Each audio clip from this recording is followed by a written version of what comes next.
Bonjour les élèves, bienvenue à cette capsule portant sur la fonction d'attribut du sujet. Avant d'aller plus loin dans cette fonction-là, je veux te faire un rappel sur les classes de mots, les fonctions et les groupes de mots, car on a tendance à mélanger ces éléments-là des fois en grammaire. Premièrement, les classes de mots. Il y a les mots variables et les mots invariables. Dans les mots variables, nous retrouvons le nom, l'adjectif, le déterminant, le verbe et le pronom. Pour ce qui est de la classe de mots invariables, nous avons la préposition, la conjonction et l'adverbe. Donc, je pourrais te demander dans un travail, par exemple, d'identifier la classe de mots de chacun des mots. Tu devrais donc prendre chaque mot séparément. Je te mentionne ça car ça va être différent pour les deux prochains points. Maintenant, parlons des fonctions. Les fonctions sont des groupes de mots qui ont une fonction dans la phrase, qui ont un rôle bien précis. Ce rôle-là, ça peut être de compléter un nom, par exemple. Ça peut être de compléter un verbe. Ça peut être d'ajouter une information de temps, comme un complément de phrase. Donc, les fonctions que l'on connaît sont sujet, prédicat, complément de phrase, complément direct du verbe, complément indirect du verbe, attribut du sujet et j'en passe. Il y en a d'autres. Finalement, je termine avec les groupes de mots. Les groupes de mots, tu peux remarquer en fait qu'ils sont basés tout simplement en lien avec une classe de mots. Donc, le groupe du nom, le groupe du verbe, le groupe pronominal, adjectival. Il y a également le groupe prépositionnel. Donc, c'est pour ça que j'ai mis un etc.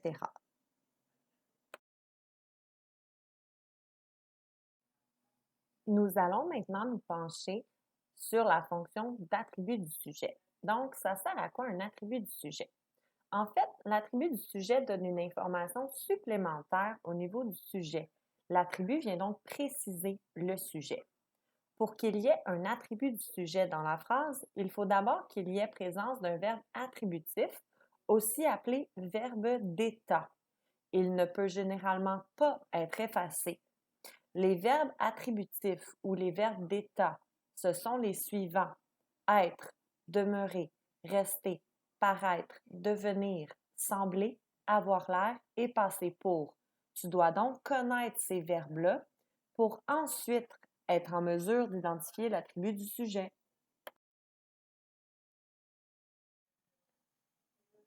Je te montre quelques exemples de phrases présentant des attributs du sujet. Première phrase. Gabrielle est joyeuse. Premièrement, pour vérifier si j'ai un attribut, je dois identifier le ou les verbes conjugués dans la phrase. Je vérifie si ce sont des verbes attributifs. S'il n'y a pas de verbe attributif, il n'y a pas d'attribut du sujet. S'il y a un verbe attributif, je te montre comment faire. Donc, j'ai souligné mon verbe conjugué qui est le verbe est. L'infinitif, c'est le verbe être. Donc, oui, c'est un verbe attributif. Gabrielle est quoi? Joyeuse. Joyeuse vient préciser le sujet Gabrielle. Ça fonctionne. Joyeuse est l'attribut du sujet. Deuxième phrase. Philippe et Logan demeurent actifs malgré la pandémie. Mon verbe attributif est le verbe demeure. L'infinitif, c'est demeurer. Donc, Philippe et Logan demeurent quoi? Actifs. Actif, c'est un adjectif. Ça vient décrire mon sujet Philippe et Logan. C'est mon attribut du sujet. Stéphana paraît calme, mais il s'agit d'une illusion. Le verbe attributif est paraît. L'attribut est calme. Calme est l'adjectif qui vient décrire mon sujet qui est Stéphana. Dernière phrase dans laquelle j'ai mis un attribut du sujet avec plusieurs mots. Je voulais te le montrer car oui, ça se peut. Mes élèves semblent honnêtes et respectueux. Le verbe attributif est le verbe semble. Semble quoi? Honnête et respectueux. Donc, c'est mon groupe de mots qui est l'attribut du sujet, car il vient préciser le sujet mes élèves.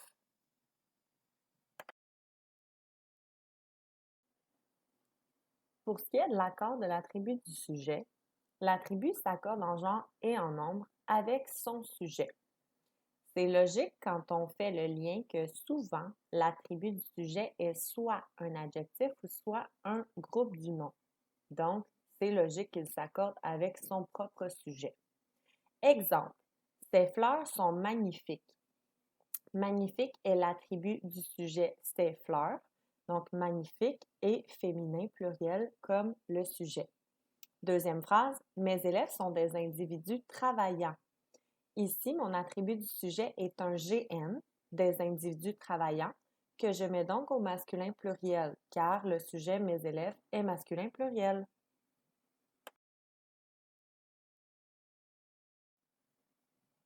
Pour vérifier ta compréhension suite à cette capsule vidéo, je t'invite à faire les exercices suivants dans ton cahier Trésor et je termine en te souhaitant une belle fin de journée.